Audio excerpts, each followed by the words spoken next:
Dia 24 de março. Capítulos de hoje: 1 Coríntios 1, Deuteronômio 24 e 25. 1 Coríntios 1. Paulo, chamado para ser apóstolo de Cristo Jesus, pela vontade de Deus, e o irmão Sóstenes, à Igreja de Deus que está em Corinto, aos santificados em Jesus Cristo e chamados para serem santos, juntamente com todos os que em toda parte invocam o nome do Senhor Jesus Cristo, Senhor deles e nosso. A vocês, graça e paz da parte de Deus, nosso Pai, e do Senhor Jesus Cristo.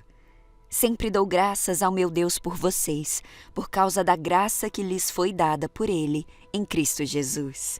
Pois nele vocês foram enriquecidos em tudo, em toda palavra e em todo conhecimento, porque o testemunho de Cristo foi confirmado entre vocês, de modo que não lhes falta nenhum dom espiritual, enquanto vocês aguardam que o nosso Senhor Jesus Cristo seja revelado. Ele os manterá firmes até o fim, de modo que vocês serão irrepreensíveis no dia do nosso Senhor Jesus Cristo. Fiel é Deus, o qual os chamou à comunhão com o seu Filho Jesus Cristo, nosso Senhor. Irmãos, em nome do nosso Senhor Jesus Cristo, eu suplico a todos vocês que concordem uns com os outros no que falam, para que não haja divisões entre vocês, e sim que todos estejam unidos num só pensamento e num só parecer. Meus irmãos, eu fui informado por alguns da casa de Chloe que há divisões entre vocês. Com isso, eu quero dizer que cada um de vocês afirma: eu sou de Paulo, eu sou de Apolo, eu sou de Pedro e eu de Cristo. Acaso Cristo está dividido? Foi Paulo crucificado em favor de vocês? Foram vocês batizados em nome de Paulo? Eu dou graças a Deus por não ter batizado nenhum de vocês, exceto Crispo e Gaio, de modo que ninguém pode dizer que foi batizado em meu nome. Eu batizei também os da casa de Estéfanas. Além destes, não me lembro se batizei alguém mais. Pois Cristo não me enviou para batizar, mas para pregar o Evangelho, não com as palavras de sabedoria humana, para que a cruz de Cristo não seja esvaziada. Cristo, sabedoria e poder de Deus. Pois a mensagem da cruz é loucura para os que estão perecendo, mas para nós, que estamos sendo salvos, é o poder de Deus. Pois está escrito: destruirei a sabedoria dos sábios e rejeitarei a inteligência dos inteligentes. Onde está o sábio? Onde está o erudito? Onde está o questionador desta era? Acaso não tornou Deus louca a sabedoria deste mundo? Visto que na sabedoria de Deus o mundo não o conheceu por meio da sabedoria humana. Agradou a Deus salvar aqueles que creem por meio da loucura da pregação. Os judeus pedem sinais miraculosos e os gregos procuram sabedoria. Porém nós pregamos a Cristo crucificado, o qual de fato é escândalo para os judeus e loucura para os gentios, mas para os que foram chamados, tanto judeus como gregos, Cristo é o poder de Deus e a sabedoria de Deus, porque a loucura de Deus é mais sábia que a sabedoria humana e a fraqueza de Deus é mais forte que a força do homem. Irmãos, pensem no que vocês eram quando foram chamados. Poucos eram sábios segundo os padrões humanos, poucos eram poderosos, poucos eram de nobre nascimento. Mas Deus escolheu as coisas loucas do mundo para envergonhar os sábios, e escolheu as coisas fracas do mundo para envergonhar os fortes.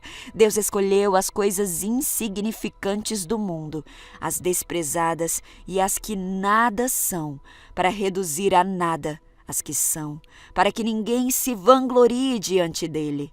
É, porém, por iniciativa dele, que vocês estão em Cristo Jesus, o qual se tornou sabedoria de Deus para nós, isto é, justiça, santidade e redenção, para que, como está escrito, quem se gloriar, glorie-se no Senhor. Deuteronômio 24. Se um homem se casar e a esposa não for do seu agrado porque ele descobriu alguma coisa vergonhosa da parte dela, ele escreverá um certificado de divórcio e o dará a ela, mandando-a embora de sua casa. Depois de partir, ela poderá casar-se com outro homem. E se este homem a rejeitar e escrever um certificado de divórcio e o der a ela, mandando-a embora de sua casa, ou até mesmo se ele morrer, o primeiro homem que a mandou embora não poderá casar-se de novo com ela, pois ela foi contaminada. Isso será detestável para o Senhor. Não tragam culpa sobre a terra que o Senhor, seu Deus, lhes dá como herança. O homem recém-casado não será recrutado para o serviço militar, nem receberá nenhuma outra responsabilidade oficial. Estará livre para passar um ano em casa, proporcionando alegria à mulher com quem se casou. Não tomem um conjunto de pedras de moinho, nem mesmo só a pedra de cima, como garantia de uma dívida, pois o dono precisa das pedras para obter seu sustento. Se alguém sequestrar um irmão israelita e o tratar como escravo ou o vender, o sequestrador terá de morrer. Desse modo, vocês eliminarão o mal do seu meio. Em todos os casos de lepra, cumpram com extremo cuidado as instruções dos sacerdotes levitas. Obedeçam a todos os mandamentos que eu dei a eles. Lembrem-se daquilo que o Senhor, seu Deus, fez com Miriam durante sua jornada no deserto, depois que vocês saíram do Egito. Se um de vocês emprestar algo ao seu próximo, não entre na casa dele para pegar o objeto que ele oferecer como garantia. Espere do lado de fora enquanto ele pega o objeto e o traz para você. Se ele for pobre e lhe der um manto como garantia, não o guarde consigo durante a noite. Devolva-lhe o manto ao pôr do sol, para que ele se aqueça durante a noite e abençoe você. O Senhor seu Deus considerará isso um ato de justiça. Nunca se aproveitem de trabalhadores pobres e necessitados, sejam irmãos israelitas ou estrangeiros que vivem em suas cidades. Paguem o salário deles todos os dias, antes do pôr do sol, pois eles são pobres e contam com isso para viver. Do contrário, quando clamarem contra você ao Senhor, você será culpado de pecado diante dele. Os pais não serão executados por causa do pecado dos filhos, nem os filhos por causa do pecado dos pais. Aqueles que merecem morrer deverão ser executados por causa dos seus próprios crimes. Sejam justos com os estrangeiros e os órfãos que vivem entre vocês, e jamais aceitem a roupa de uma viúva como garantia por sua dívida. Lembrem-se sempre de que vocês foram escravos no Egito e de que o Senhor seu Deus os libertou da escravidão. Por isso, eu lhes dou estas ordens. Quando estiverem fazendo a colheita das suas lavouras e esquecerem um feixe de cereais no campo, não voltem para buscá-lo. Deixem-no para os estrangeiros, para os órfãos e para as viúvas. Então o Senhor seu Deus os abençoará em tudo o que fizerem.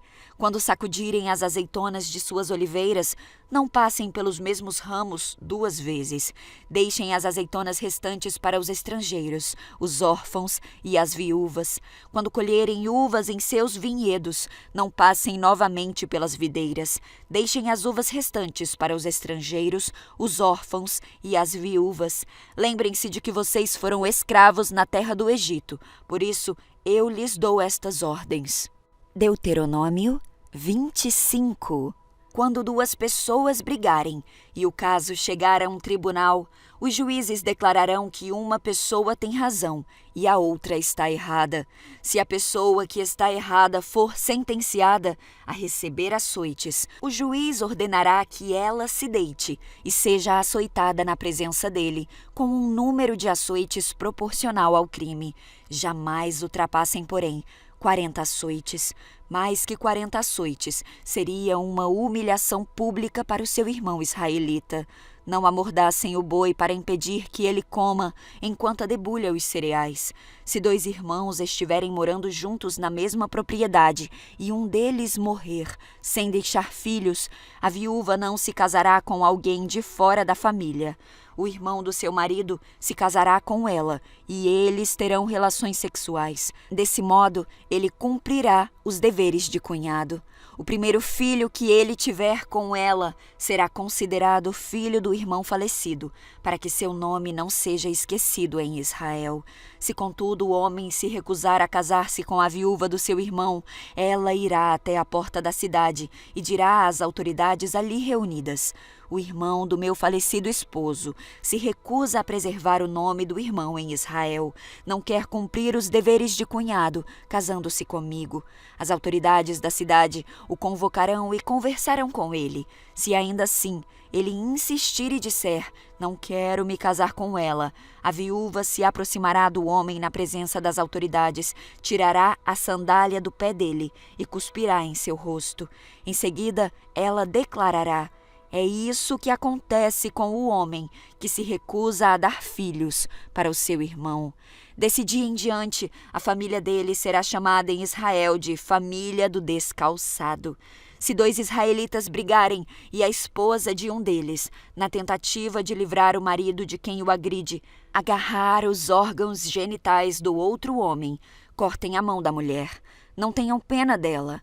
Quando pesarem mercadorias, usem balanças precisas. Usem também medidas completas e justas. Sim, usem sempre pesos e medidas exatos e justos, para que tenham vida longa na terra que o Senhor, seu Deus, lhes dá. Quem engana com pesos e medidas desonestos é detestável ao Senhor, seu Deus. Nunca se esqueça daquilo que os amalequitas lhes fizeram quando vocês saíram do Egito. Eles os atacaram quando vocês estavam cansados e esgotados e feriram mortalmente os mais fracos que ficaram para trás. Não temeram a Deus. Portanto, quando o Senhor seu Deus lhes proporcionar descanso de todos os seus inimigos na terra que ele lhes dá como herança, destruam os amalequitas e apaguem a memória deles de debaixo do céu. Jamais se esqueçam disso.